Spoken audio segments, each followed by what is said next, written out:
ఈ రోజు మనం వినబోయే కథ అల్లాహ్పై పూర్తి నమ్మకం, తవక్కుల్ గురించి ఒక హృదయాన్ని కదిలించే కథ. పేదరికం, ఆకలి, పరీక్షలు, కానీ ఇమాన్ బలంగా ఉంటే అల్లాహ్ ఎలా సహాయం చేస్తాడో ఈ కథలో తెలుసుకుంటాం.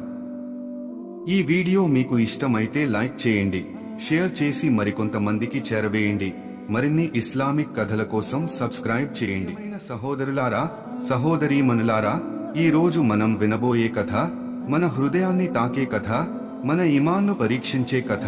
ఇది ఒక పేద మనిషి కథ కాదు, ఇది తవక్కుల్ కథ, అల్లాహ్పై పూర్తి నమ్మకం కథ. ఒక చిన్న గ్రామం, ఆ గ్రామంలో హసన్ అనే ఒక మనిషి జీవించేవాడు. అతను చాలా పేదవాడు, కానీ అతని హృదయం అల్లాహ్ ప్రేమతో నిండిపోయింది. ప్రతి ఉదయం ఫజ్ర్ నమాజ్ తర్వాత అతను చేతులు పైకెత్తి ఇలా దువా చేసేవాడు: యా అల్లాహ్, నువ్వే నా రబ్, నువ్వే నా సహాయం, నన్ను హరాం దారిలో నడవనివ్వకు. అతనికి ధనం లేదు, కానీ అతనికి ఇమాన్ ఉంది. ప్రియమైన వారు, ధనం లేకపోవడం సమస్య కాదు, ఇమాన్ లేకపోవడమే నిజమైన నష్టం.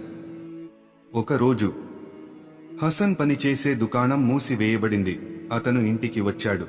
అతని ముఖం మౌనంగా ఉంది. భార్య అడిగింది, ఏమైంది? అతను నెమ్మదిగా చెప్పాడు, పని పోయింది. ఇంట్లో 2 చిన్న పిల్లలు, వారి కళ్లలో అమాయక ఆకలి. రోజులు గడిచాయి, ఇంట్లో ఆహారం లేదు, బియ్యం గింజ కూడా లేదు. పిల్లల కేకలు వినిపిస్తున్నాయి. ఆ కేకలు ఒక తండ్రి గుండెను పగులగొడతాయి. అది ఒక చీకటి రాత్రి. సైతాన్ అతని మనసులో ఇలా చెప్పింది: పక్కింట్లో ధనం ఉంది, వాళ్లకు ఎక్కువ ఉంది, నీ పిల్లల కోసం కొంచెం తీసుకుంటే ఏమవుతుంది? హసన్ కళ్లలో నీళ్లు చేరాయి. ఆ క్షణం అది అతని ఇమాన్కు పరీక్ష. అతను ఆకాశం వైపు చూసి అన్నాడు, ఎవరూ చూడకపోయినా నా రబ్ చూస్తున్నాడు.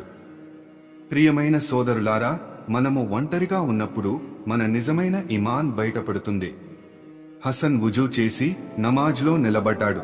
సద్దాలో పడిపోయి ఇలా రోదించాడు: యా రబ్బీ, నా పిల్లల ఆకలి నాకు భరించలేనిది, కానీ నేను హరాంను తాకను. ఆ కన్నీళ్లు నేలను తాకాయి, ఆ కన్నీళ్లు ఆకాశాన్ని తాకాయి. ఎందుకంటే అల్లాహ్ తన బందా రోదనను ఎప్పుడూ వృధా చేయడు. ఖురాన్లో అల్లాహ్ ఇలా చెబుతాడు: ఎవడు అల్లాహ్ను భయపడతాడో ఆయన అతనికి ఒక మార్గం చూపిస్తాడు, అతను ఊహించని చోట నుండి రిజ్కిస్తాడు.